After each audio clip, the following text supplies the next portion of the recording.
Baik, Assalamualaikum warahmatullahi wabarakatuh. Eh, Pada video pembelajaran ini kita akan membahas hubungan antara permasalahan lingkungan dan pembangunan ekonomi. Materi ini penting karena selama ini pembangunan sering dipahami hanya sebagai upaya meningkatkan pertumbuhan ekonomi. Padahal, eh, di balik pertumbuhan tersebut terdapat biaya sosial dan ekologis yang seringkali tidak terlihat. Jadi, fokus kita hari ini adalah bukan hanya bagaimana ekonomi itu dapat bertumbuh, tapi juga bagaimana pertumbuhan itu punya dampak pada lingkungan, masyarakat, dan keberlanjutan jangka panjang. Nah, ini adalah satu paradoks dalam pembangunan ekonomi. Kita melihat sebagai sebuah timbangan. Jadi, paradoks utama dalam pembangunan ekonomi konvensional atau kita sering kenal, biasanya dikenal dengan brown ekonomi. Pada satu sisi, industrialisasi, urbanisasi, dan eksploitasi sumber daya alam memang mampu mendorong pertumbuhan eh, produk domestik bruto atau PDB.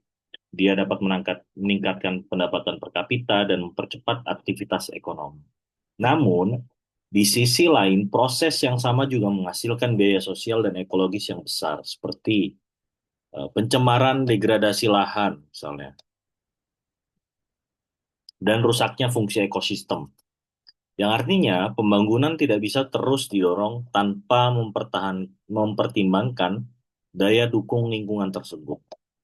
Jika lingkungan terus diperlakukan hanya sebagai faktor produksi, maka fondasi keberlanjutan ekonomi justru akan melemah. Nah, kita coba lihat salah satu kenapa ekonomi konvensional itu menghadapi kegagalan, salah satunya adalah ada kegagalan pasar gitu. Seperti yang pernah kita bahas sebelumnya, ada eksternalitas yang dia sebetulnya tersembunyi. Jadi kalau di slide tersebut ditampilkan bahwa pasar seringkali hanya melihat manfaat privat yang tampak di permukaan, misalnya laba perusahaan, pertumbuhan produk domestik bruto, dan harga barang atau energi yang murah. Akan tetapi, biaya yang sesungguhnya justru banyak ditanggung masyarakat dalam bentuk eksternalitas negatif, seperti meningkatnya pernafasan, penyakit pernafasan, hilangnya keanekaragaman hayati, atau rusaknya mata pencarian nelayan, hingga biaya pemulihan pasca bencana ekologis. Nah, inilah yang disebut kegagalan pasar. Harga pasar itu tidak mencerminkan seluruh biaya sosial dan ekologis, sehingga tanpa campur tangan kebijakan, pasar cenderung menghasilkan keputusan yang merugikan lingkungan dan masyarakat luas. Nah, oleh karena itu terjadi namanya dilema dalam pembangunan ekonomi berbasis sumber daya alam. Eh, Misalnya di Indonesia eh, sangat relevan untuk menjelaskan dilema ini.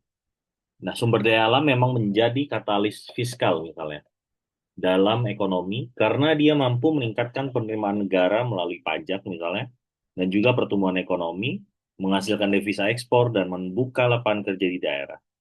Namun, manfaat tersebut juga dibarengi resiko yang besar seperti kerusakan bentang alam, pencemaran sumber daya air, hilangnya fungsi hutan dan kerentanan terhadap fluktuasi harga komoditas global. Nah, dengan demikian pertumbuhan berbasis eksploitasi sumber daya alam seringkali eh, memberikan manfaat jangka pendek, tetapi meninggalkan beban struktural dan ekologi dalam jangka panjang. Nah, kita harus bertanya lagi nih, apakah pertumbuhan seperti ini benar-benar berkualitas atau tidak? Nah, sehingga kita memahami bahwa kerusakan lingkungan itu punya dampak terhadap ekonomi. Nah, dalam slide ini kita menunjukkan satu studi kasus bahwa dampak lingkungan terhadap ekonomi berlangsung secara bertahap.